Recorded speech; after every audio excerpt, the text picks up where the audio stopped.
안녕하세요. 비밀정원입니다. 제가 잠재의식을 각인시켰던 방법들을 말씀드려 볼까 하는데요. 제가 모든 걸 직접 해보고 가장 효과가 좋았던 것들만 소개해 드리려고 하는데요. 제가 느껴본 바로는 잠재의식에 각인을 한다는 건 나의 기존의 잠재의식에 각인되었던 것들을 빼내고 새로운 것들을 나의 잠재의식에 각인시켜서 갈아 끼우는 작업을 하는 것이라고 생각을 하는데요. 이 영역에 대해서 관심이 없는 분들은 이게 무슨 말이야 라고 생각하실 수도 있을 거예요. 이 잠재의식을 갈아 끼우면 무엇이 변하는가에 대해 말씀드려 보면 여러분들의 성격, 언행, 생각, 관점, 행동, 여러분들을 지배하는 모든 감정들과 행동들을 여러분들이 원하는 대로 지배할 수가 있습니다. 그리고 지금부터 제가 이해가 안 되는 말들을 할 수도 있는데요. 이 영역에 관심이 있으신 분들은 금방 이해가 되실 겁니다. 제가 20년 전부터 인생이 변하고 느껴왔던 것들을 말씀드리는 것이니 믿고 해보셔도 됩니다. 이 능력을 전 이렇게 부르는데요. 발동된다. 이게 발동되면 뭐가 변하느냐?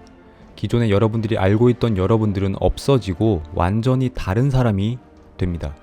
물론 상당한 시간이 걸릴 수도 있고 그에 따르는 노력과 끈기가 필요한 것도 사실이지만 확실한 건 반드시 변합니다.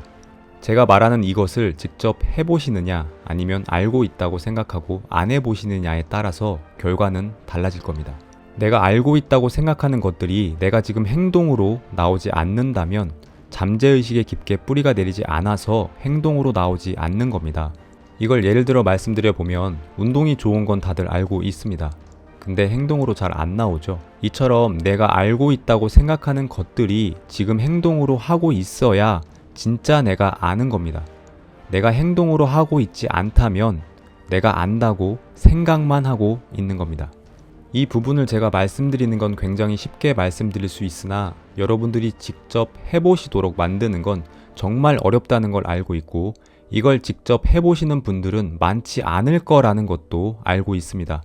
왜냐면 우리가 가장 하기 싫어하는 반복을 해야 하거든요. 지독한 반복 말이죠. 그리고 스스로 정말 간절해야 합니다. 적당히 해서는 안 바뀝니다. 지독하게 매일같이 해야 하거든요. 나에게 각인을 빼내고 새로운 각인을 끼워 넣는 이 작업이 지독하게 힘들거든요. 그런데 한 번만 갈아 끼우면 나의 모든 것이 바뀌어 나갈 겁니다. 그때의 느낌은 이게 말이 되나? 내가 이렇게까지 변할 수 있나? 내가 예전에 알던 내가 맞나 싶을 정도로 변해 있을 거예요. 제가 했던 방법을 말씀드리자면 일단 목표를 현재형으로 한 문장으로 만드셔야 하는데요. 제가 했던 방식을 말씀드리면 나는 지금 무언가 되었다. 이미 내가 되어 있는 상황을 한 문장으로 만드는 겁니다. 예를 들면 나는 지금 20kg 체중 감량을 했다. 나는 지금 50억의 자산가가 되었다. 미래에 내가 되어 있는 그 모습을 지금 현재로 가지고 와 한 문장으로 만들었습니다. 그리고 내가 생각했을 때 말도 안 되는 목표인 것 같다라고 생각이 드신다면 올바른 목표를 정하신 겁니다. 이 목표를 높게 설정하는 이유가 있는데요. 그 이유를 간단하게 말씀드려 보면 내가 정한 목표가 현재 내가 이룰 수 없는 것이어야 내가 그에 걸맞는 멈추지 않는 행동을 하게 됩니다. 이걸 예를 들어 말씀드리면 깃발을 저 산 정상에 꽂아야 그 산 정상에 올라가려고 하겠죠. 깃발을 산 중간에 꽂았다고 생각해 보세요. 딱 그 산 중간까지만 갈 수 있는 행동을 할 것이며 정확히 그 산 중간까지만 올라갈 겁니다. 더 올라가려고 생각과 행동을 안 할 겁니다. 우리는 내가 정한 도착 지점에 도착하면 현실에 머무르게 됩니다. 그래서 내가 도착할 곳을 높게 잡아야 계속 성장해서 올라가려고 하거든요. 이게 목표를 높게 설정하는 이유입니다. 이제 목표를 정하셨다면 이 목표를 각인시키는 방법을 말씀드려 볼까 하는데요. 잠재의식에 각인시키는 방법은 제가 느껴본 바로 쓰고, 듣고, 말하는 것. 이 세 가지 방식으로 찍어 누르는 겁니다. 제가 했던 것들 중 효과가 가장 좋았던 첫 번째 방법을 말씀드려 보면 자신의 목소리로 목표를 녹음해서 듣는 겁니다. 전 이걸 잘 때도 듣고요. 시간 날 때마다 듣습니다. 제가 느꼈을 때 왜 자신의 목소리가 좋냐면요. 내 목소리이기 때문에 타인의 목소리보다 나의 목소리가 신뢰감을 더 상승시켜줍니다.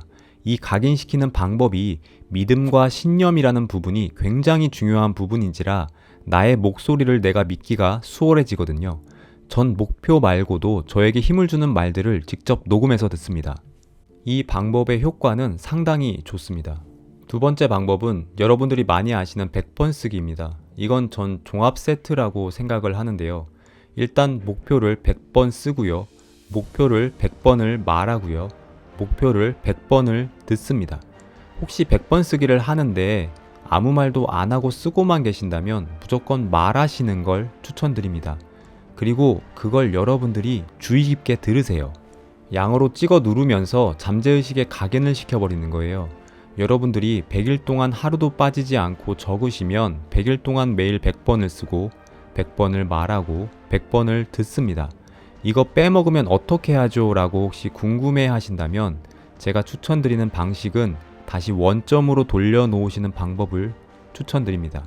전 하루를 빼먹으면 그 다음날 무조건 200번 써서 원점으로 돌려놓았습니다. 이 과정을 1년 넘게 했던 것 같아요. 제가 100번 쓰기를 1년 넘게 적었던 이유는 이게 어떤 의미인지를 제가 알기 때문에 계속 적었던 겁니다. 이게 잠재의식에 어떤 영향을 끼치는지 제가 느껴봐서 1년 넘게라는 오랜 시간 적었던 것도 있습니다. 그리고 전 따로 확언을 한 적은 없습니다. 이 100번 쓰기만 매일 해도 하루에 100번은 무조건 말하거든요. 이게 제가 했던 방법입니다. 그리고 여러분들이 가장 궁금해하시는 부분일 겁니다. 제가 이전 영상에서 100번 쓰기를 적을 때 무언가 느껴야 한다고 말씀드린 부분이 있었던 거 기억하실 거예요. 여러분이 정한 목표를 적으실 때 그 목표가 이루어졌을 때의 모습을 현재로 가지고 와서 느끼셔야 돼요. 이거 정말 잘 안 되실 거예요. 처음에 안 되는 게 당연합니다. 그런데 안 된다고 포기하면 절대로 못 느낍니다. 정말 지독하게 끈기 있게 계속 해보려고 시도하고 노력해야 해요. 우리가 그토록 싫어하는 반복이 핵심입니다. 그러다 보면 자연스럽게 습관으로 만들어지며 그 감정을 여러분이 하시는 동안 감이 잡히실 겁니다. 그때부터는 자연스럽게 100번 적기를 적으며 그 감정을 느끼실 거예요. 중요한 건 포기만 안 하시면 됩니다. 전 이렇게 생각을 하는데요. 내가 된다고 생각하면 반드시 됩니다. 그런데 내가 안 된다고 생각하는 순간 그게 무엇이든 반드시 안 됩니다. 반복이 핵심이며 양으로 찍어 누르는 게 핵심입니다. 우리가 수십 년 살아오면서 각인된 잠재의식을 빼내려면 그 이상의 양으로 찍어 눌러서 새롭게 각인을 갈아 끼워야 합니다. 다음 영상에서는 이 외에 추가적인 방법들을 말씀드려 보도록 하겠습니다. 감사합니다.